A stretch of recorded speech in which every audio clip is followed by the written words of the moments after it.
Ak si žienka domáca a baví ťa upratovanie, tak tento 170 m2 byt ti toto želanie splní.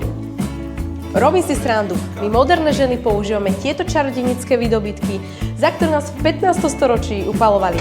Pero, ideš. Navyše sa môže zahrať na schovku.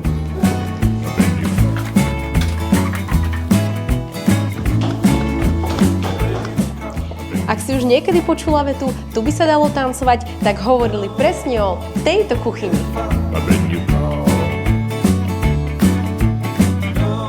Ale pozor, týmto bytom to nekončí. Predáva sa spolu s celou budovou vrátane prízemia, ktoré je určené na podnikanie. Kapurkovu. No, druh podnikania, už nechám na teba. Navyše je k ňu vypracovaný tento plán pre nadstavbu ďalších 2 obytných jednotiek. Proste ponúka jak cip.